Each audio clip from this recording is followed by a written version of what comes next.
ಚೆನ್ನಾಗಿ ಬರ್ದಾ? ಅರೆ ಏಯ್ ಮಲ್ಲಿ ಏನಾಯ್ತಮ್ಮ, ಯಾಕೆ ಕಳ್ತಾ ಇದೆಯಾ? ಏನಾಯ್ತು? ಪೇಪರ್ ಚೆನ್ನಾಗಾಗ್ಲಿಲ್ವಾ?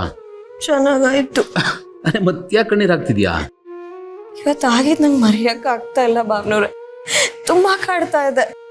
ಅಲ್ಲ, ನಾನು ಯಾರಿಗೆ ಏನ್ ಮಾಡಿದ್ದೀನಿ ಅಂತೇಳಿ ಇಷ್ಟೊಂದು ದ್ವೇಷ ನನ್ನ ಮೇಲೆ? ಯಾರು ಬೇಕು ಅಂತಾನೆ ಮಾಡಿದ್ದು, ನಾನು ಎಕ್ಸಾಮ್ ಬರಿಬಾರ್ದು ಅಂತಾನೆ ಮಾಡಿರೋದು.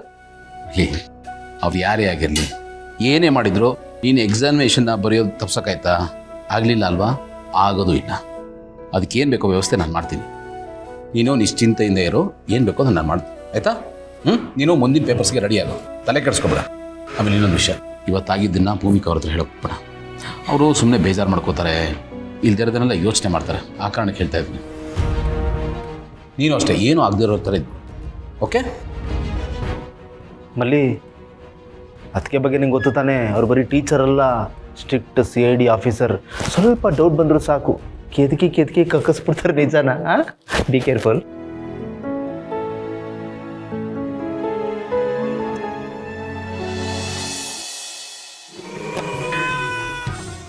ಮಲ್ಲಿ, ಸೀರಿಯಸ್ಲಿ ನೀನು ಯಾಕೇನೋ ಫೋನ್ ಸ್ವಿಚ್ ಆಫ್ ಮಾಡ್ಕೊಂಡಿದ್ಯಾ? ಅಲ್ಲ, ನಾನು ನಿಂಗೆ ಹೇಗೆ ಕಳಿಸಿದ್ದೆ ಎಕ್ಸಾಮ್ ಮುಗಿತಿದ್ದಂಗೆ ಫೋನ್ ಮಾಡಿ ಹೇಳು ಹೇಗೆ ಮಾಡಿದೆ ಅಂತ.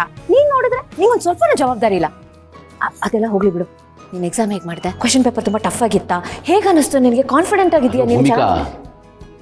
ನೀವು ಟೆನ್ಷನ್ ಆಗಿರೋದು ನಾನು ಹೊರಗಡೆ ಕೇಳಿಸ್ತಾ ಇದೆ. ಓ, ಇವಳು ಈಗ ಬಂದ್ಲಾ?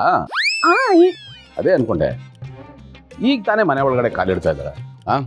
ಮೆಂಟಲಿ ಟ್ರೈನ್ ಔಟ್ ಆಗಿರ್ತಾಳೆ. ಸ್ವಲ್ಪ ಉಸಿರಾಡೋದಕ್ಕೆ ಟೈಮ್ ಕೊಡ್ರಿ. ನೀವು ಒಳ್ಳೆ ಮಿಸೈಲ್ ಥರ ಪ್ರಶ್ನೆ ಮೇಲೆ ಪ್ರಶ್ನೆ ಶೂಟ್ ಔಟ್ ಮಾಡ್ತಾ ಇದ್ರೆ ಪಾಪ ಅವಳಾದ್ರೂ ಏನು ಅಂತ ಉತ್ತರ ಕೊಡ್ತಾಳೆ. ಸ್ವಲ್ಪ ರೆಸ್ಟ್ ಮಾಡಲಿ, ಆಮೇಲೆ ಎಲ್ಲ ಪ್ರಶ್ನೆಗೆ ಉತ್ತರ ಕೊಡ್ತಾಳೆ. ಸುಧಾರಿಸ್ಕೊಳ್ಳಿ, ಆಮೇಲೆ ಪ್ರಶ್ನೆಗೆ ಉತ್ತರ ಕೊಡ್ತಾಳೆ ಅಂದರೆ ಏನರ್ಥ? ಅವಳು ಏನು ಮಾಮೂಲಿ ಎಕ್ಸಾಮ್ ಬರ್ದು ಬಂದಿರೋದು UPSC ಎಕ್ಸಾಮು. ಅದು ಕಬ್ಬಿಣದ ಕಡಲೆ ಥರ, ಬರೀ ಕಡಲೆಕಾಯಿ ಅಲ್ಲ, ಯಾರು ಬೇಕಾದರೂ ಸಿಪ್ಪೆ ಸುಲಿದು ಈಸಿಯಾಗಿ ತಿನ್ನೋದಕ್ಕೆ. ಅದಕ್ಕೆ ಕೇಳ್ತಿದ್ದೀರಿ. ನಿಮ್ಗೇನು ಅರ್ಥ ಆಗಲ್ಲ, ನೀವು ಸುಮ್ಮನಿರಿ. ನೀನು ಹೇಳು, ನೀನು ಎಕ್ಸಾಮ್ ಹೇಗೆ ಮಾಡಿದೆ ಅಂತ. ಅಕ್ಕರೆ, ಎಕ್ಸಾಮ್ ಚೆನ್ನಾಗಿ ಬರ್ದಿದ್ದೀನಿ. ಪ್ರಿಪ್ರೇಷನ್ ಚೆನ್ನಾಗಾಗಿದೆ ಅಂದಮೇಲೆ ಎಕ್ಸಾಮ್ ಚೆನ್ನಾಗಿ ಆಗಿರಲೇಬೇಕಲ್ವಾ? ಅಷ್ಟು ಚೆನ್ನಾಗಿ ಪ್ರಿಪ್ರೇಷನ್ ಮಾಡಿಸಿದ್ರೆ ನೀವು ನನಗೆ. ಕಷ್ಟಪಟ್ಟಿದ್ದೀವಿ ಅಂದಮೇಲೆ ಪ್ರತಿಫಲ ಸಿಗಲೇಬೇಕು ಅಲ್ವಾ? ಕರೆಕ್ಟು. ಶಸ್ತ್ರಾಭ್ಯಾಸ ಕರೆಕ್ಟಾಗಿ ಆಗಿದ್ರೆ ಅರ್ಧ ಯುದ್ಧ ಗೆದ್ದ ಹಾಗೆ. ನಾವು ಯುದ್ಧಕ್ಕೆ ಹೋಗ್ಬಿಟ್ಟು ಅಲ್ಲಿ ಬಿಲ್ಲಿಗೆ ದಾರ ಕಟ್ಟಬಾರ್ದು, ಸರ್ವ ಸನ್ನದ್ಧರಾಗಿರ್ಬೇಕು. ನಿಮ್ಮತ್ತ ದ್ರೋಣಾಚಾರ್ಯ ಇವಳು ಬೆನ್ನಿಗೆ ನಿಂತಿರ್ಬೇಕಾದ್ರೆ ಎಲ್ಲ ಚೆನ್ನಾಗಿ ಆಗಿರುತ್ತೆ ಬಿಡ್ರಿ. ಪ್ಲೀಸ್, ನೀವು ನನಗೆ ಕ್ರೆಡಿಟ್ ಕೊಡಬೇಡಿ. ಅವಳು ಕಷ್ಟಪಟ್ಟಿದ್ದಾಳೆ, ಅವಳು ಶ್ರಮ ಹಾಕಿದ್ದಾಳೆ. ಸೊ ಕ್ರೆಡಿಟ್ಸ್ ಎಲ್ಲ ಅವಳಿಗೆ ಸೇರ್ಬೇಕಾಗಿರೋದು. ಆಯ್ತು ಮೇಡಮ್, ಎಲ್ಲನೂ ಅವಳಿಗೆ ಸೇರಿ.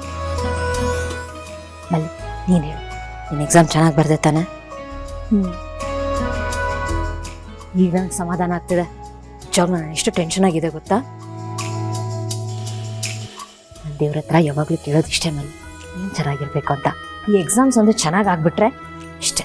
ನೀನು ಅನ್ಕೊಂಡಿದ್ದೆಲ್ಲ ಅಚೀವ್ ಮಾಡ್ಬೋದು. ನೀನೊಂದು ಸ್ಥಾನಕ್ಕೆ ಹೋಗ್ಬೇಕು, ನಿನ್ನ ಜೀವನ ದಡ ಸೇರಬೇಕು, ಅಷ್ಟೇ ನಾನು ಕೇಳೋದು. ಎನಿವೇಸ್, ಈ ಎಕ್ಸಾಮ್ ಚೆನ್ನಾಗಿ ಮಾಡಿದ್ಯಾ, ಇನ್ನೂ ಉಳಿದಿದ್ದ ಎಕ್ಸಾಮ್ಸು ಚೆನ್ನಾಗಿ ಮಾಡಬೇಕು. ಚೆನ್ನಾಗಿ ಮಾಡ್ತೀಯಾ, ಆದರೂ ನಾನು ಸುಮ್ಮನೆ ಹೇಳಿದೆ ಅಷ್ಟೇ. ಎನಿವೇಸ್, ಹೋಗಿ ಫ್ರೆಶ್ ಅಪ್ ಆಗಿ ನಾನು ಕಾಫಿ ಮಾಡ್ಕೊಬೇಕು. ನಿಮ್ಗೆ ಗೊತ್ತಾ?